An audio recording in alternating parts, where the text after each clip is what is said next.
today, we're digging into the book, The 5 a.m. Club. We've got quotes, we've got character moments, we've got these explicit rules laid out in the book. It's quite a mix. It is. Our goal is simple. Give you the key insights on productivity, mastering yourself, the whole philosophy behind it, but, in a way that's clear and actually useful. And one of the first things that really jumps out is this focus on time, how precious it is. Yeah. The author kicks off with Marcus Aurelius, do not live as if you have 10,000 years left. Strive to become a genuinely great person. Wow. Okay. So starting strong. Definitely. It sets this tone, like an urgency. What you do now matters for becoming your best self. And you see that reflected straight away with the entrepreneur character, right? She's at this seminar looking for business tips, but really... She needs something deeper. Yeah, she's looking for hope, kind of trying to save her life almost. So that Aurelius quote, next to her situation, just hits home the book's core idea. Big change is possible, but it hinges on how you use your time. Totally. And linked to that is this idea the entrepreneur realizes about her, what's the term? Cognitive assets. Cognitive assets. Explain that a bit. It's basically your mental energy, your focus, your ability to think clearly, to learn, create, all that stuff. Okay. And in this world, with phones buzzing and notifications popping up, well, those assets get drained fast, so you have to actively guard them. That makes so much sense. It's like information overload is real, and this is about protecting your ability to actually process it, managing your mind, not just your minutes. Exactly. It's less time management, more mind management. Interesting. Okay. So the book then introduces some maybe unexpected teachers. Yeah. Like the homeless man character. Right. Who turns out to be, well, not what he seems at first glance. And he drops this line. Pain is the doorway into deep, and tragedy is nature's great purifier. Whoa. That's intense. It is intense. But the idea behind it, I think, is that difficult experiences, suffering, can actually be a catalyst. How so? It kind of strips away the surface stuff, forces you to engage more deeply. He suggests that going through pain can actually give you gifts like more empathy or originality, authenticity, makes you more relatable. Oh, like finding the value even in the hard stuff. It reminds me of that Jonas Salk quote about conquering nightmares with dreams. Precisely. And it connects to another point he makes about needing to lose your weak self to find your best self. The continuous improvement idea. Yeah, shedding the things holding you back. He even quotes Norman Cousins, something like, "The tragedy of life is not death, but what we let die inside of us while we live." So don't just coast. Keep growing. Keep evolving. Which leads really nicely into another huge part of the philosophy, your relationship with yourself. Okay, the inner game.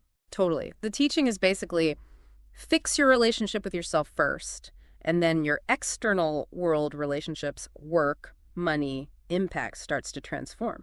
That rings true, doesn't it? Yeah. If you're fighting yourself inside, it's bound to show up everywhere else. Right.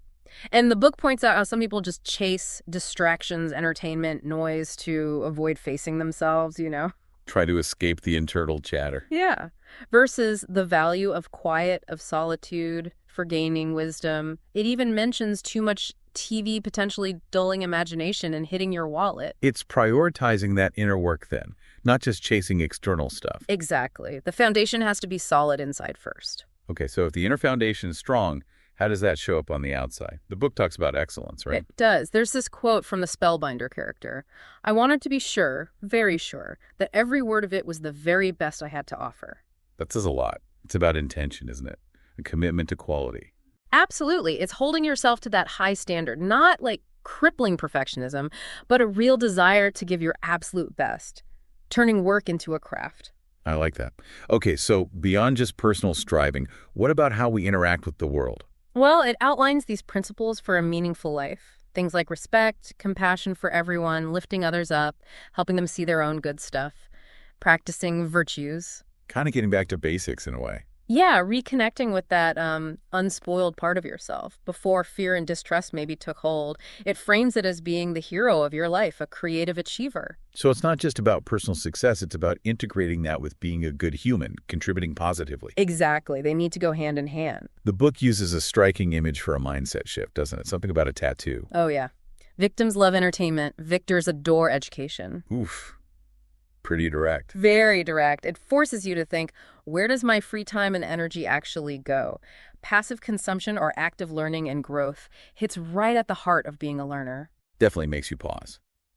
And this all leads, naturally, to the core concept, the 5 a.m. club itself. Right, the big promise. Which is? Basically, get up early, use that time intentionally, and you'll get more done, boost your health, find more happiness, more peace, and crucially, that this is what the greats do. It's not just about being awake then, it's about using that quiet time strategically, before the day's chaos hits. That's the key, the intentionality of it. There's also that little reminder about appearances being deceiving, right, from the driver character. Yeah, clothing doesn't convey one's character. It ties back to the homeless man billionaire reveal. A good lesson, don't judge a book by its cover, essentially. Look deeper. Keep an open mind. Wisdom shows up in unexpected places. Okay, let's get into the real nuts and bolts. Those 5 rules engraved on the tablets. Rule number 1. Rule number 1, addiction to distraction is the end of your creative production, and it highlights the importance of that pre-dawn hour for preparation. So guard that early morning focus fiercely. It's prime time. Absolutely. Create that bubble before the world rushes in. Okay, rule 2. Excuses breed no genius, followed by the power of small, consistent improvements. Ah, the compound effect. No excuses, just keep taking small steps. Right. It's about the discipline of consistency, not waiting for some massive breakthrough. Just show up. Rule 3 sounds helpful for anyone trying to change, but was it? All change is hard at first, messy in the middle, and gorgeous at the end. And it mentions 3 phases: destruction, installation, integration. Okay, so destruction is breaking the old habit. Yep. Installation is the tough part, building the new one. And integration is when it finally becomes automatic, easy. That's actually quite reassuring. It acknowledges the struggle, but promises it gets better. Exactly. Sets realistic expectations. Rule 4 sounds like a challenge. It is. To have the results the top 5% have, you must be willing to do what 95% are unwilling to do. So basically, if you want extraordinary results, you need to do extraordinary things. Step outside the norm. Pretty much. Embrace what makes top performers different. And the last one, rule 5. Essential advice. When you feel like quitting, remember why you started. Connect back to your purpose. Your why. It's your anchor. When things get tough, and they will, remembering why you're doing it keeps you going. That makes sense. The book also mentions needing world-class support. Briefly, yeah. Suggests that reaching the highest levels often means having mentors, coaches, a strong network. You can't always do it alone. Recognizing limitations and getting the right help is smart. And there's that nice idea about paying it forward, too. The Spellbinder character, encouraging Riley to share what he learned. Yeah, a sense of responsibility to share knowledge once you've gained it.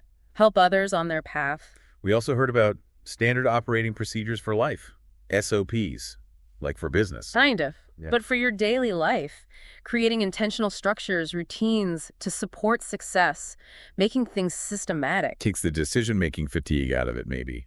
Yeah. Automates the good stuff. That's the idea. Build a solid foundation through consistent habits. Okay, this next one is deep. The world is a mirror, and we get from life not what we want, but that which we are. Whoa.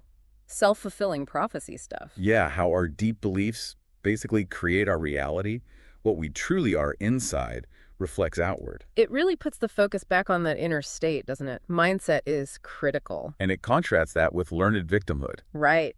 That tendency to make excuses, feel powerless, be complacent. Versus taking ownership, actively shaping your life. Big difference. It's a choice, isn't it? Victim or victor, essentially. The book also gives us those 3 truths about willpower.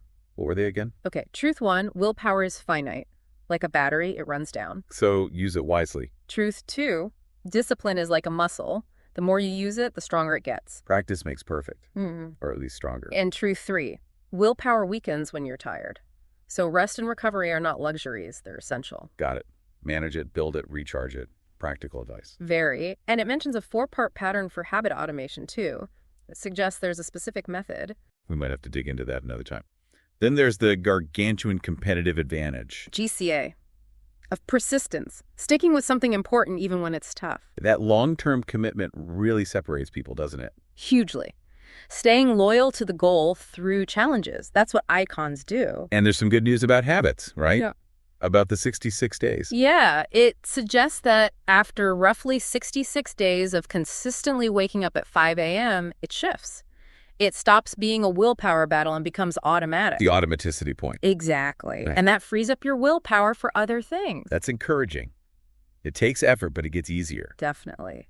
Oh, and there was that advice about teaching the philosophy to learn it better yourself. Right. Explaining something forces you to understand it on a deeper level. It really solidifies it in your own mind. And one final powerful thought.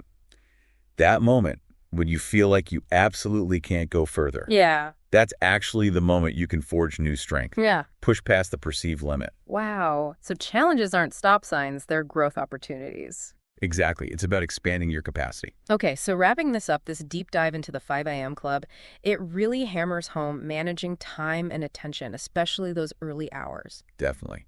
And embracing challenges, building that inner strength, sticking to principles. Excellence, contribution. And that core shift, from just consuming passively to actively, intentionally growing. That seems central. It really does. The whole 5 a.m. Club idea is built on that intentionality, isn't it? Yeah. Taking ownership of your routines. Using them as a lever for productivity, well-being, personal mastery. It's quite powerful when you think about it. So maybe a final thought for you listening. What's one idea from all this that really stuck with you? Just one thing. And maybe what's one tiny actionable step you could take? Maybe even today. Start playing with that idea. Could be thinking about your morning, could be guarding your focus. Just one small thing. Yeah.